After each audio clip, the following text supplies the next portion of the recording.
Amanhã é dia 13 de setembro, mais conhecido também como o dia do meu aniversário. E é engraçado que quando vai chegando próximo dessa data eu fico um pouco mais aí pensativo, dou uma refletida a mais sobre as coisas. E só para não me sentir tão sozinho nisso, se você também passa por isso, escreve aqui embaixo nos comentários. E nessas pensadas todas aí que eu tive, olhando pro assunto desse canal que é música, eu percebi que tiveram algumas coisas que me fizeram evoluir de verdade, algumas coisas que me fizeram perder tempo e principalmente algumas coisas que eu gostaria muito de ter tido conhecimento antes de chegar à idade que eu tô, que ia me fazer poupar muito tempo e, consequentemente, me trazer muito mais resultado. E é exatamente esses ensinamentos que eu vou compartilhar com vocês hoje nesse vídeo. E para fazer isso eu vou te contar um pouquinho da minha história, coisa que eu também nunca fiz aqui nesse canal, e assim você vai conseguir perceber quais foram as minhas derrotas e quais foram as minhas vitórias musicais. Eu comecei no piano muito cedo, com só 4 anos de idade, mas não se engane porque começar tão cedo assim pode ou não dizer alguma coisa, depende muito de como você usa isso. E eu tô te falando essa história, tô te contando tudo isso, tô te contextualizando porque eu preciso confessar pra vocês que no começo eu não gostava de tocar piano. Porque nesse período ele meio que roubava o tempo das coisas legais que eu fazia. Andar de bicicleta, jogar videogame, brincar e tudo que na minha cabeça, na verdade, era divertido. Eu meio que associei o piano inconscientemente a uma coisa chata, alguma coisa que geraria uma certa obrigação. Então eu acabei que eu não aproveitei muita coisa que eu poderia ter aproveitado por essa simples rejeição de, não é legal, não vou fazer, não quero. Mas, apesar disso, mesmo assim eu fui seguindo em frente, até que chegou um momento que eu tomei gosto pela coisa. Eu entendi depois de um tempo que aquilo ali me tornava diferente das outras pessoas. E quando eu entendi isso, mudou tudo. Porque eu nasci e fui criado no interior de São Paulo, numa cidadezinha muito pequena chamada Jaci, que na época tinha ali nem seus 5.000 habitantes direito, era só algumas ruas mesmo, literalmente. Não tinha nada para fazer de muito interessante e o que tinha todo mundo fazia igual. E o piano foi a única coisa ali diferente que aconteceu para mim naquela época. E aí foi quando eu comecei a entender isso do jeito que dava na época e também melhorando o que eu entendi anos depois, que veio a primeira grande lição. Seja diferente e faça diferente, igual já tem um monte de gente por aí. E aí o tempo foi passando, vieram as primeiras bandas, os primeiros shows, as primeiras derrotas e também as primeiras vitórias da vida musical. E com isso também veio uma lição. E a segunda lição que eu aprendi logo em seguida foi: não seja um atleta musical. Pensa comigo, eu ali com os meus 19, 20 anos, tocava umas coisas super complicadas ali de música clássica, bar, tava me preparando para entrar na faculdade de música, tocava uns repertórios, uns Dream Theater super complicados ali, super chato, eu tava me achando ali na coisa toda. Eu chegava com aquele ar de superior, aquela marra toda, quase que 100% do tempo, e adivinha só, eu não era absolutamente ninguém. Mas na minha cabeça o meu histórico falava por mim, porque afinal de contas eu já tinha passado por algumas coisas, já tinha uma certa idade de carreira e tava tudo bem. E quando eu via algum músico foda ali tocando, algum músico que eu admirava, ao invés de eu tentar aprender com aquele músico, eu simplesmente tentava me exibir. Era uma competição, era mais um atleta musical do que qualquer outra coisa. Isso, pessoal, não tem a ver com habilidade técnica, não tem a ver com virtuose, não tem a ver com facilidade, não tem nada a ver com isso. Tem a ver simplesmente com postura, coisa que eu não tinha. E sabe qual que é o resultado de não ter postura? Eu perdia praticamente o tempo todo. Eu me lembro de uma vez que me chamaram para tocar numa banda de blues e eu achava legal o blues, mas eu falava, é muito simples, 3 acordes, eu toco uns negócios muito mais difícil que isso. E o resultado, aquele momento de que vergonha.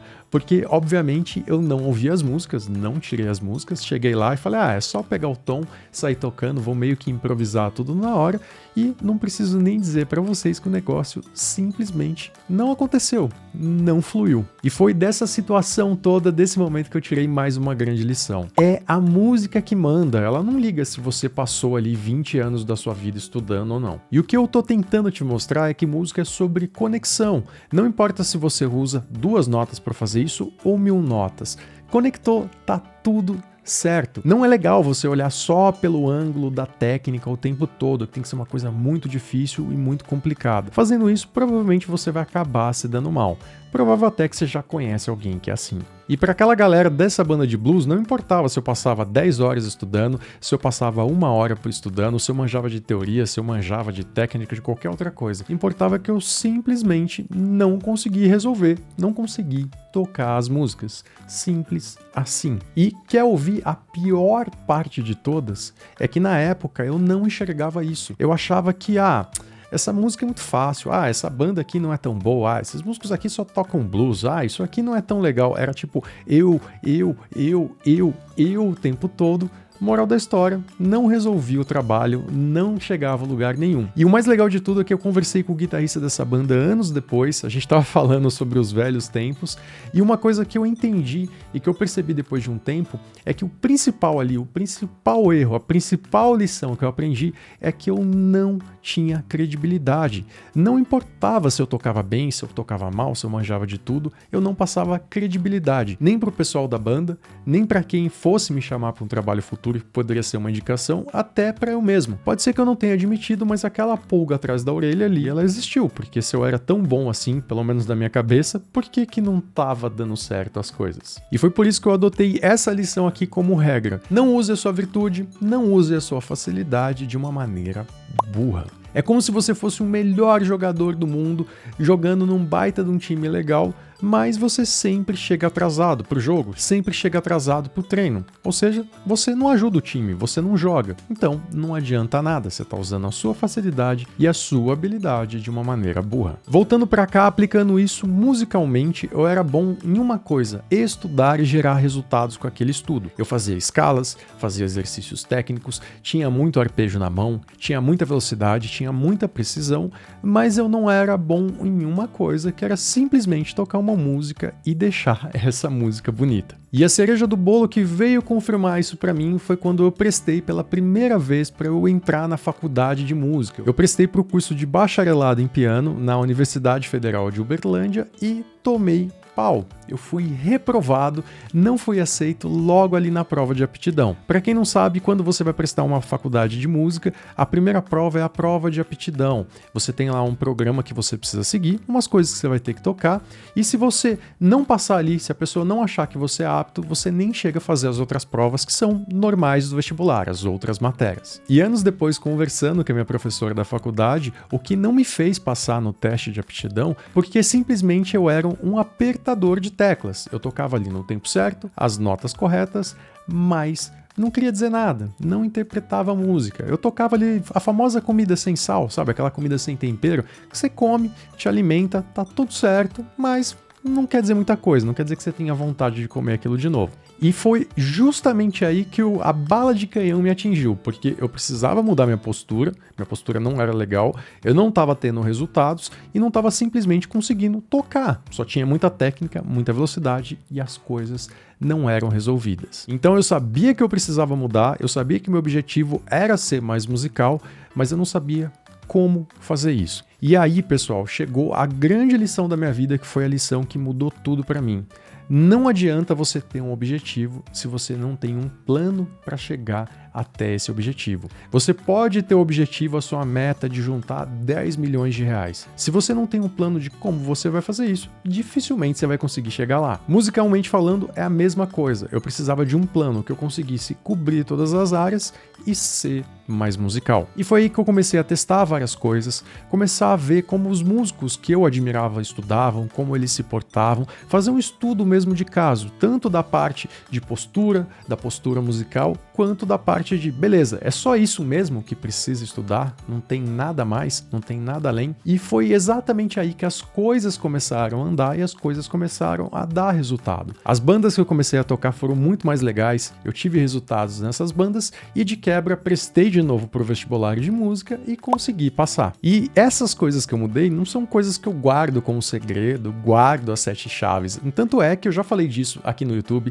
falo sobre isso no meu curso online completo de piano e teclado. São coisas que eu realmente acredito porque eu vivi na prática, mudei isso em mim mesmo e vi que isso foi responsável, essas coisas foram responsáveis por toda a transformação, o que fez diferença no meu jeito de tocar e o que pode fazer diferença no seu jeito de tocar também. E essas coisas que eu mudei foram 5. A primeira delas, eu continuei estudando técnica. Então eu usava a técnica basicamente para minha mão responder o que o meu cérebro tinha entendido do jeito mais rápido possível e com o menor esforço possível também. Então, exercícios de coordenação, escalas, arpejos, exercícios para velocidade, relaxamento da mão, precisão e tudo que vai envolver essa parte de controle das mãos. A segunda coisa que eu coloquei foi a parte de harmonia. Essa parte de harmonia ela podia ser tanto teórica, levar para a parte de análises, parte de função dos acordes, como a parte prática, saber tocar todos os acordes, em todos os tons, voicings, que são as aberturas basicamente das notas, você treinar dedilhados, que são os padrões rítmicos, os arpejos ali na prática, meio que tudo que me ajudava a entender as combinações das notas, tanto na parte teórica quanto na parte prática. A outra coisa que eu coloquei foi o estudo do repertório, só que esse repertório eu coloquei ele de 2 jeitos. Para eu tocar sozinho, que fosse um arranjo ali mais solo, tipo um piano solo, e também em banda, para eu fazer os acompanhamentos e ter esse senso de tocar em grupo. Se você acompanha os vídeos aqui no canal, você sabe que eu passo música dos 2 jeitos, que é exatamente o jeito que eu acredito que funciona. E aí eu peguei essas músicas e via tudo que é necessário para executar essas músicas bem. A leitura de partitura precisa ser melhor, então eu vou pegar a música e vou de quebra treinar a leitura de partitura. A leitura de cifra precisa ser melhor, dá para ser incrementada, então vamos trabalhar isso também. Tudo que envolva esse ecossistema de conseguir tocar uma música, tanto da parte de leitura, da parte teórica e também da parte prática. E agora, esses 2 pontos finais foram os pontos que mudaram tudo. O primeiro deles foi a criatividade, que era tentar pensar fora da caixa com o que eu já tinha. Pensar fora da caixa com o material que eu já tinha aprendido. Então, se de repente eu aprendi uma escala, eu aprendi um exercício de digitação, ou até mesmo uma música, eu tentava usar aquilo de um jeito diferente do jeito que eu já estava fazendo para tentar criar minha própria linguagem, o meu próprio jeito de tocar alguma coisa. Um bom exemplo aqui é como se você já tivesse feito, sei lá, 100 vezes uma receita de bolo de chocolate. Vai chegar um momento que você não precisa nem mais da receita e vai chegar um momento que você vai querer dar uma incrementada ali, de repente colocar uma cobertura diferente, um recheio diferente, porque você já tem segurança daquilo que você está fazendo. A criatividade é a mesma coisa. Você faz tanto uma coisa que você acaba dando uma modificada, acaba adaptando aquilo para criar a sua própria linguagem. E você sabe que isso deu certo quando você vai para o próximo item aqui das coisas que são importantes, que é a síntese de conteúdo. Síntese de conteúdo é quando você absorve aquilo fica interiorizado dentro de você, a ponto de que quando você tem aquela informação, você simplesmente replica. Replica em outra música, replica em outra situação, replica num trecho, ou de repente constrói um arranjo inteiro, constrói uma música inteira. É como se você tivesse um vocabulário, é como se você tivesse as palavras ali, que no caso são coisas musicais, e você usa da melhor maneira para aquele momento. Eu tenho certeza que quando você está falando, você não pensa nas palavras, porque você já tem um vocabulário. É a mesma coisa aqui. A síntese de conteúdo, você precisa deixar esse vocabulário musical pronto tanto na cabeça quanto pronto na ponta dos dedos. Aí é só pegar, ver aquela situação e sair tocando. E quando você tem tudo isso pronto, pessoal, seja numa música, seja num estilo musical, seja em apenas uma coisa que você tem como objetivo, você tem a sua fluência, você tem a sua interpretação, você consegue dizer alguma coisa, você consegue passar emoção, porque você tem controle e você consegue visualizar aonde você está e aonde você quer chegar. E o mais legal é que hoje, completando quase 39 anos de idade, olhando para trás, eu consigo perceber algumas coisas que me ajudaram muito, que me fizeram evoluir, que me fizeram crescer, algumas coisas que eu poderia ter feito diferente para ganhar mais tempo, algumas coisas que eu poderia ter feito diferente para me poupar menos problema, menos dor de cabeça, menos sofrimento. Mas a grande moral da história é que você vai trilhar o seu caminho, você vai pegar as coisas que eu falei, as coisas que você parou o seu tempo aqui para me ouvir, muito obrigado, e fazer isso melhor, fazer isso de um jeito que você consiga crescer, consiga evoluir e consiga atingir os seus objetivos. Muito obrigado mais uma vez por você ter assistido esse vídeo. Se as informações que você viu até aqui foram valiosas, te ajudou em alguma coisa, peço que você deixe o seu like, não custa nada para você, mas faz uma diferença enorme para mim que estou aqui desse lado, e você se inscrevendo nesse canal, você não perde nenhum conteúdo novo, nenhuma aula ensinando a tocar, nenhum tutorial de uma música ou nenhum pensamento compartilhado. Valeu e até a próxima.